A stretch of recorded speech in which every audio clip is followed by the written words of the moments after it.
दोस्तों, आज हम बात करने वाले हैं एक हालिया वेब सीरीज के बारे में जिसका नाम है चिरैया। इस कहानी में कुछ ऐसे मुद्दे उठाए गए हैं जिन पर अक्सर समाज में खुलकर चर्चा नहीं होती। मूल सवाल ये है कि क्या विवाह के बाद भी एक महिला की अपनी मर्जी और सहमति की कोई अहमियत बचती है, या फिर शादी के बंधन में उसकी आवाज दबा दी जाती है? क्या रिश्ते सिर्फ सम्मान से चलते हैं, या कई बार उसी रिश्ते में औरत के अधिकार कुचल दिए जाते हैं? यही कड़वी सच्चाई इस सीरीज की पटकथा में बुनी गई है। तो चलिए बिना समय गंवाए इस कहानी को विस्तार से समझते हैं। मैंने यहाँ इस सीरीज के सभी एपिसोड का सार एक ही वीडियो में समेटने की कोशिश की है।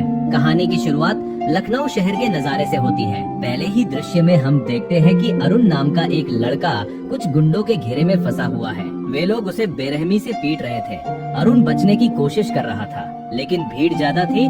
ठीक उसी वक्त वहाँ उसकी भाभी कमलेश आ पहुँचती है। अपने देवर को उस हालत में देख कमलेश का गुस्सा 7वें आसमान पर पहुँच जाता है। वो बिना कुछ सोचे उन लड़कों से भिड़ जाती है और एक एक करके सबको सबक सिखाने लगती है। वहाँ शोर शराबा मच जाता है। तभी वहाँ कमलेश के ससुर यानी अरुण के दादाजी ब्राह्मण आ जाते हैं। उन्होंने बीच बचाव किया और कमलेश को शांत होने को कहा। ब्राह्मण ने समझाया कि पहले ये तो पता चले कि गलती किसकी है, अरुण की या उन लड़कों की। इस पर कमलेश पूरे विश्वास से कहती है कि उसका अरुण कभी गलत नहीं हो सकता। कहानी में कुछ साल का समय आगे बढ़ता है। अब अरुण की परिवार वाली उसके लिए लड़की देखने जा रहे हैं। रास्ते में अरुण की दादी अपनी बहू कमलेश से पूछती है कि उन्हें कैसी बहू चाहिए। दादी का कहना है कि अगर लड़की धार्मिक निकली तो आज ही शादी पक्की कर देंगे। दूसरी तरफ हमें उस लड़की से मिलवाया जाता है जिसका नाम पूजा है। पूजा ने अंग्रेजी में स्नातक किया हुआ है। जब दोनों परिवार वाले पूजा के घर पहुंचते हैं तो बातचीत शुरू होती है। इस बीच सब लोग पूजा से कुछ गाने को कहते हैं। पूजा सबके सामने अंग्रेजी में एक गीत सुनाती है। उसकी आवाज और हुनर से सब प्रभावित हो जाते हैं और परिवार को पूजा पसंद नहीं आता, लेकिन कमलेश को ये पसंद नहीं आता।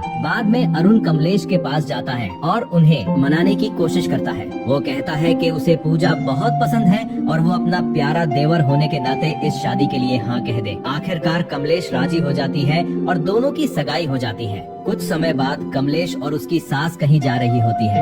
रास्ते में भारी जाम लग जाता है। सामने भीड़ जमा है और नारे लगा रहे हैं। कमलेश गाड़ी से बाहर निकलती है और एक लड़की से पूछती है कि ये प्रदर्शन किस लिए है। वो लड़की बताती है कि ये LGBTQ अधिकारों के लिए आवाज उठाने वाला जुलूस है, यानी जो लोग समाज से थोड़े अलग हैं, उन्हें भी बराबरी का हक चाहिए। ये सब सुनकर कमलेश वापस अपनी सास के पास जाती है और उन्हें बताती है। तभी भीड़ में उन्हें पूजा दिखाई देती है। ये देख कमलेश हैरान रह जाती है और गुस्से में पूछती है कि क्या वो भी लेस्बियन है। पूजा कहती है कि नहीं, वो बस उनके अधिकारों के समर्थन में खड़ी है। ये सुन कमलेश और भी भड़क जाती है। वो पूजा से कहती है कि वो एक घर की बहू बनने वाली है, ऐसे काम नहीं करने चाहिए। वो उसे तुरंत अपनी सास से माफी मांगकर वहाँ से हटने को कहती है। पूजा ये सुनकर स्तब्ध रह जाती है। वो कमलेश को जवाब देती है कि उनकी सोच किचन तक सीमित है और उन्हें दुनिया की खबर नहीं है। वो कहती है कि अखबार भी लोग आखिरी पन्ने से पढ़ते हैं। पूजा साफ कहती है कि उसने कोई गलत काम नहीं किया, इसलिए वो माफी नहीं मांगेगी। ये सुन कमलेश गुस्से में पूजा की उंगली से सगाई की अंगूठी उतार लेती है और रिश्ता तोड़ देती है। जब ये बात कमलेश के पति विनय को पता चलती है तो वो उसे समझाते हैं कि ये मामला जल्दी सुलझा लो, लेकिन कमलेश किसी की नहीं सुनती। अरुण भी मनाता है पर कमलेश अड़ी रहती है। अब पूजा के पास कोई रास्ता नहीं बचता। वो वापस आती है और कमलेश से माफी मांगती है। वो कहती है कि हमें दूसरों के हक के लिए लड़ना चाहिए, वरना दुनिया नहीं चलेगी। ये सुन कमलेश को भी अपनी गलती का एहसास होता है। वो पूजा को माफ कर देती है और अंगूठी वापस पहना देती है। इसके बाद पूजा और अरुण की शादी हो जाती है। शादी के दिन पूजा की तबीयत खराब थी, फिर भी वह दवा खाकर संभल रही थी। सुहागरात की रात अरुण कमरे में आता है। पूजा बताती है कि उसकी तबीयत ठीक नहीं है, इसलिए आज कुछ नहीं हो सकता, लेकिन अरुण उसकी एक नहीं सुनता और जबरदस्ती करता है। पूजा कहती है कि तुमने गलत किया, क्या तुम्हें पता है? अरुण कहता है कि वो उसका पति है और यह उसका हक है। वो चुनौती देता है कि अगर गलत लगा तो बाहर जाके सबको बता दो। ये कहकर वो पूजा को कमरे से बाहर निकाल देता है। बाहर आकर पूजा देखती है कि कमलेश अन्य औरतों से बात कर रही है। कमलेश कह रही है कि औरतें बम से नहीं, तमाशे से डरती है। ये सुन पूजा समझ जाती है कि अगर उसने शोर मचाया तो बदनामी होगी।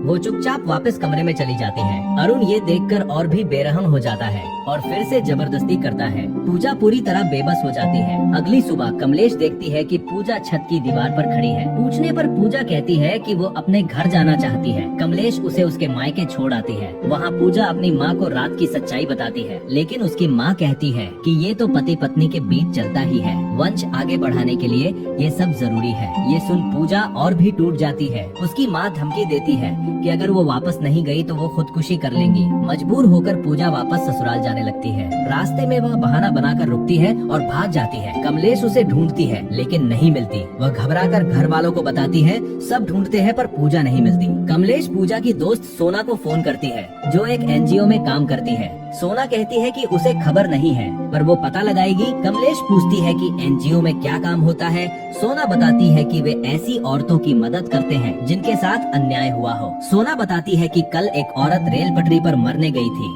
लेकिन लोगों ने उसका फायदा उठाया। कमलेश कहती है कि औरतों को बाहर नहीं निकलना चाहिए। सोना पूछती है कि अगर घर में भी सुरक्षा नहीं तो फिर कहाँ जाएं? इसका जवाब कमलेश के पास नहीं होता। जल्द ही सोना को पता चलता है कि पूजा एक पार्क में बैठी है। सोना वहाँ पहुँचती है और कहती है कि अगर वो नहीं बताना चाहती तो कम से कम कमलेश को बता दे, क्योंकि एक औरत ही दूसरी औरत का दर्द समझ सकती है। कमलेश वहाँ आती है और पूजा सब कुछ बता देती है कि अरुण ने उसके साथ क्या किया। ये सुन कमलेश को गुस्सा आता है और वो पूजा को थप्पड़ मारती है। कहती है कि अरुण ऐसा नहीं कर सकता। फिर वो पूजा को घर ले आती है। घर आकर कमलेश विनय से पूछती है कि कुछ साल पहले अरुण की लड़ाई क्यों हुई थी। विनय कहता है कि कॉलेज में ऐसे होते रहता है। कमलेश सोचती है कि अगर अरुण गलत है तो उसकी परवरिश की जिम्मेदार वो भी है। कुछ समय बाद कमलेश की बेटी पूछती है कि एआई क्या होता है। कमलेश को नहीं पता। पड़ोसन बताती है कि जब कंप्यूटर अपना दिमाग चलाए। कमलेश हैरान रह जाती है कि बच्ची को ये कैसे पता। पड़ोसन कहती है कि अखबार में पढ़ा था। ये सुन कमलेश को पूजा द्वारा इस्तेमाल किया गया शब्द कंसेंट याद आता है। वे सोना के पास जाती है और पूछती है कि कंसेंट का क्या मतलब है। सोना बताती है कि इसका मतलब है सहमति। किसी के शरीर पर उसी का हक होता है, बिना मर्जी के कोई कुछ नहीं कर सकता। उधर पूजा और अरुण हनीमून पर जाते हैं। पूजा कहती है कि पिछली रात को भूलकर नई शुरुआत करें। पहले दोस्त बने, लेकिन अरुण नहीं सुनता और फिर जबरदस्ती करता है। पूजा रोने के सिवा कुछ नहीं कर पाती। इधर कमलेश अखबार पढ़ने लगी है और सोना के एनजीओ में मदद करने जाती है। रात को पूजा बाथरूम में बंद हो जाती है। अरुण बाहर आने को कहता है। पूजा कहती है कि उसके पीरियड्स शुरू हो गए हैं। अरुण सबूत मांगता है। अगले दिन पता चलता है कि पूजा हॉस्पिटल में है और हालत गंभीर है। सब वहाँ पहुँचते हैं। अरुण कहता है कि लेडीज प्रॉब्लम है। कमलेश डॉक्टर से मिलती है। डॉक्टर बताती है कि पूजा के शरीर पर ब्लेड के कट हैं। ये सुन कमलेश सन्न रह जाती है। वो परिवार वालों को जाने को कहती है और पूजा से पूछती है कि ये क्या है। पूजा बताती है कि उसने पीरियड साबित करने के लिए खुद को काटा था। कमलेश को झटका लगता है। पूजा पूछती है कि क्या अब भी लगता है वो गलत है।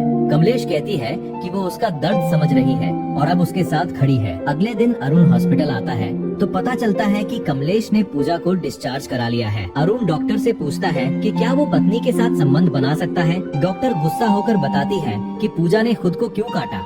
अरुण गुस्से में वहाँ से निकल जाता है। घर आकर उसे पता चलता है कि मुंह दिखाई की रस्म है और मर्द अंदर नहीं जा सकते। पूजा पूछती है कि कमलेश उसे क्यों लाई। कमलेश कहती है कि उन्होंने अरुण को पाला है, शायद उसके पिता से बात करने पर वो सुधर जाए। कमलेश बताती है कि जब उनकी बेटी हुई तो डॉक्टर ने कहा था कि वो अब माँ नहीं बन सकती, तब से अरुण ही उनकी संतान है। वो अरुण को सजा दिलवाएंगी। पूजा राजी हो जाती है। तभी अरुण आता है। कमलेश उसे रोकती है कि जब तक सजा नहीं मिलती वो पूजा से नहीं मिलेगा।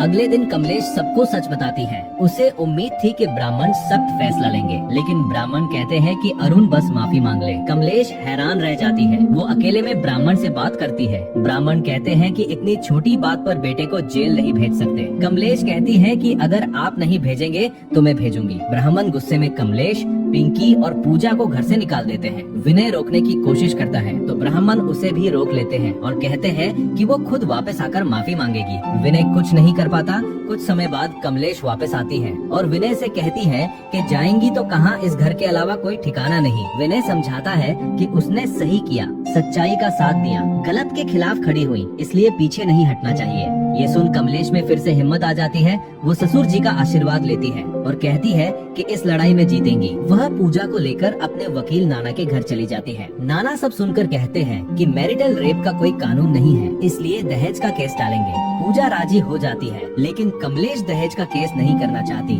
उन्हें उसी अपराध के लिए न्याय चाहिए। फिर भी केस चलता है और अरुण व उसके माता पिता जेल जाते हैं, लेकिन जल्द ही बेल हो जाती है। ब्राह्मण अरुण और विनय को लेकर पूजा के मायके जाते हैं। ब्राह्मण पूजा के पिता से कहते हैं कि अगर तलाक हुआ तो पूजा वापस आ जाएगी। पूजा के पिता कहते हैं कि कन्यादान हो चुका है, वो ससुराल ही रहे। ब्राह्मण उन्हें नशीला पानी पिला देते हैं ताकि तबीयत खराब हो। उधर कार में विनय को अरुण से घिन आ रही है। अरुण कहता है कि अगर गलती की है तो पीट लो, कम से कम भाई के सामने मर्द बनो। विनय कहता है कि औरत पर हाथ उठाने से मर्दानगी नहीं आती। तभी खबर आती है कि पूजा के पिता को दिल का दौरा पड़ा है। उन्हें हॉस्पिटल ले जाया जाता है। पूजा वहाँ पहुँचती है तो पिता कहते हैं कि वो ससुराल वापस चली जाए। पूजा हैरान रह जाती है। अरुण कहता है कि उनकी लड़ाई की वजह से पिता की तबीयत खराब हुई है। मजबूरन पूजा वापस चली जाती है। वापस आकर सास खुश होती है। अरुण कहता है कि सब ठीक हो जाएगा, लेकिन कमलेश और पूजा गुस्से में हैं। तभी दादी जो सालों से चुप थी बोलती है कि अच्छा हुआ दोनों सच्चाई के लिए लड़ी। औरतें चुप रहती हैं, इसलिए अत्याचार बढ़ता है। कथा के दिन कई औरतें इकट्ठा होती है।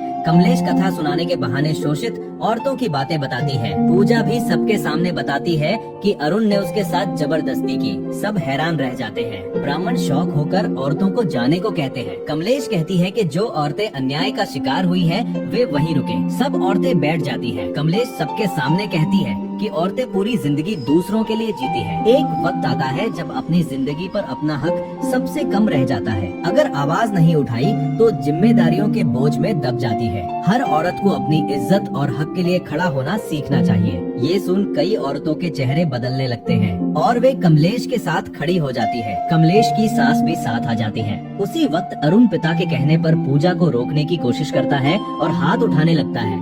ये देख कमलेश का गुस्सा फूट पड़ता है।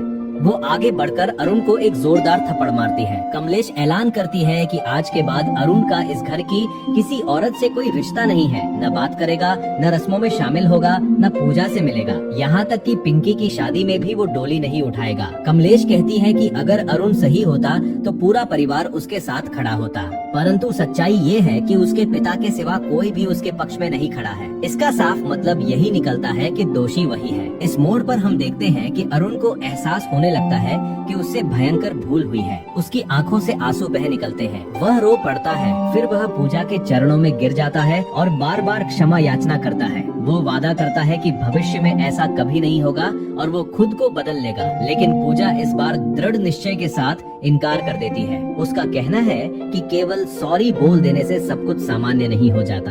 आज अरुण माफी मांग रहा है, पर कल वह फिर वही हरकत दोहरा सकता है। पूजा आगे कहती है कि फिलहाल इस विषय पर कोई कड़ा कानून मौजूद नहीं है, पर जिस दिन ऐसा कानून बनेगा वो सबसे पहले अरुण के खिलाफ कार्रवाई करेगी और वो उस दिन का इंतजार करेगी। इस गहरे सोच पर मजबूर कर देने वाले अंजाम के साथ ये कहानी यही समाप्त हो जाती है। दोस्तों, इस कहानी से एक बड़ी सीख मिलती है। एक महिला का अस्तित्व केवल किसी की बहू, पत्नी या माँ बनकर सीमित नहीं है। उसके अपने विचार होते हैं, अपने फैसले होते हैं। यदि किसी रिश्ते में सम्मान और सहमति का अभाव है तो वह रिश्ता महज एक नाम बनकर रह जाता है। इसलिए ये बेहद जरूरी है कि हर महिला अपनी आवाज उठाना सीखे, अपने अधिकारों और अपनी गरिमा के लिए खड़ी होना सीखे, क्योंकि जब तक एक महिला स्वयं अपने मूल्य को नहीं पहचानेगी तब तक समाज भी उसे वो सम्मान देना नहीं सीखेगा। शायद यही गहरा संदेश ये पूरी सीरीज हमारे सामने रखना चाहती है। यदि ये वीडियो आपको पसंद आया हो तो कृपया हमारे चैनल को सब्सक्राइब जरूर करें। अगली वीडियो में फिर मिलेंगे नए विचारों के साथ। तब तक के लिए अलविदा।